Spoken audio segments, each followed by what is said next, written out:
About the pipeline that cyber hit for $5 million, that ransomware hit in the United States. I looked at him and I said, well, how would you feel if ransomware took on the pipelines from your oil fields? He said it would matter. This is not about just our self-interest. It's about a mutual self-interest. I'll take your questions, and as usual, folks, they gave me a list of the people I'm going to call on. So, Jonathan, Associated Press. Thank you, sir. U.S. intelligence has said that Russia tried to interfere in the last two presidential elections and that Russia groups are behind hacks like SolarWinds and some of the ransomware attacks you just mentioned. Putin, in his news conference just now, accepted no responsibility for any misbehavior. Your predecessor opted not to demand that Putin stop these disruptions. So what is something that concrete, sir, that you achieved today to prevent that from happening again, and what were the consequences you threatened him? Whether I stopped it from happening again, he knows I will take action, like we did when this last time out. What happened was we, in fact, made it clear that we were not going to continue to allow this to go on.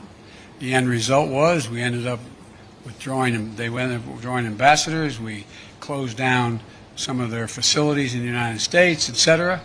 He knows there are consequences. And look, one of the consequences that I shouldn't say this, it's unfair of me. I suspect you may all think doesn't matter. But I'm confident matters to him, and other world leaders of big nations. His credibility worldwide shrinks. Let's get this straight. How would it be if the United States were viewed by the rest of the world as interfering with the elections directly of other countries, and everybody knew it?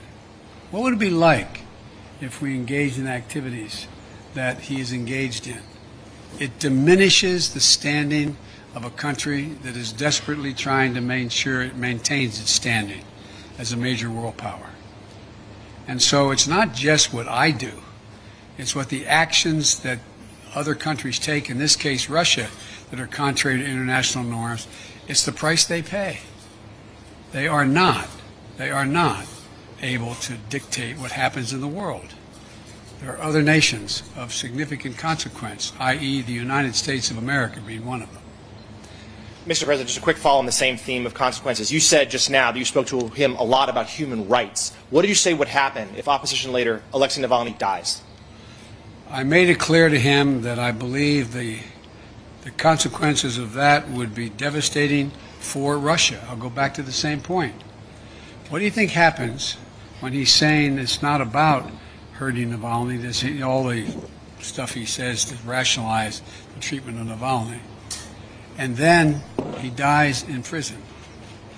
I pointed out to him that it matters a great deal when a country, in fact, and they asked me why I thought it was important to continue to have problems with the president of Syria. I said, because